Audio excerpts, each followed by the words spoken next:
আসসালামু আলাইকুম ওয়া রাহমাতুল্লাহি ওয়া বারাকাতুহু।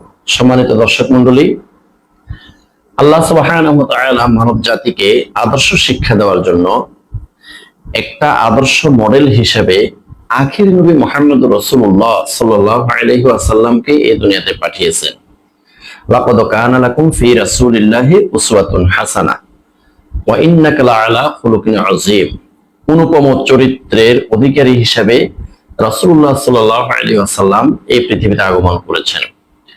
তো আমাদেরকে আচার আচরণ শিক্ষা দেওয়ার জন্য রাসূলুল্লাহ সাল্লাল্লাহু আলাইহি ওয়াসাল্লামকে উদ্দেশ্য করে আল্লাহ পাক রব্বুল আলামিন বলেন, লাউ কুনতা ফাজ্জান গালিজাল কলবি লাও ফাদ্দু মিন হাওলিক ফাআফু আনহুম ওয়াস্তাগফির লাহুম ওয়াশাবিরহুম ফিল আমরি ফাইযা আযামতা ফাতাওয়াক্কাল আলাল্লাহ ইন্নাল্লাহা ইউহিব্বুল মুতাওয়াক্কিলিন।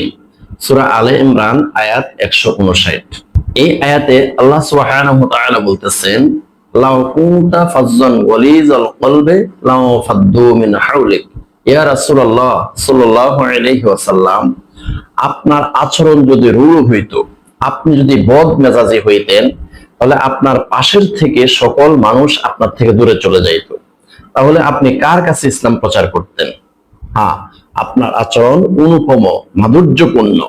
এই জন্যই তো মাত্র 23 বছরে প্রায় 1.5 লক্ষ কাফের মুশরিক ইসলাম গ্রহণ করে ইসলামের ছায়াতলে এসে তারা হয়ে গেল রাদিয়াল্লাহু আনহুম ওয়া রাদু আন। তারা বেহেশতের টিকিট পেয়ে তারা কবরে গিয়েছে। সুবহানাল্লাহ। এই জন্য আল্লাহ পাক রব্বুল আলামিন বলেন, লাউ কুনতা ফাজ্জান গালিজাল কলবি লাও ফাদ্দু মিন হাওলিক। আপনার আচরণ যদি রূঢ় স্বভাবের হইতো, তাহলে আপনার 500 দেশ থেকে সব দূরে চলে যাইত। এই আয়াতে কারিমা দ্বারা আমাদেরকে শিক্ষা দেওয়া হয়েছে, আমরা যারা আমাদের স্ত্রীকে, ছেলেকে, মেয়েকে, পাড়া প্রতিবেশীকে, সমাজবাসীকে সৎ পথে আনার চেষ্টা করি, আমাদের আচরণ হতে হবে অনুপম, আমাদের আচরণ হতে হবে মাধুর্যপূর্ণ, আমাদের আচরণ হতে হবে বিনয়ী। এরপর আল্লাহ পাক রব্বুল আলামিন বলেন, ফাআফু আনহুম।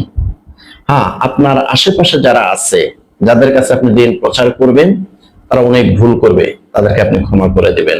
ওয়াস্তাগফির লাহুম, আর তাদের জন্য আল্লাহর কাছে আপনি ক্ষমা চাইবেন। ওয়াশাবিরহুম ফিল আমরি, আর দিনের কোনো কাজ বা সামাজিক কোনো কাজ যদি আপনি করেন, তাহলে এই আপনার চতুর্পাশে যারা আছে এদের সাথে পরামর্শ করে আপনি কার্য সম্পাদন করবেন। ফাইজা আযামতা ফাতাওয়াক্কাল আলাল্লাহ। হ্যাঁ, আপনি কোনো কাজ করার জন্য যদি দৃঢ় প্রতিজ্ঞাবদ্ধ হয়ে যান, তাহলে ফাতাওয়াক্কাল আলাল্লাহ, আপনি আল্লাহর উপরে নির্ভর করবেন।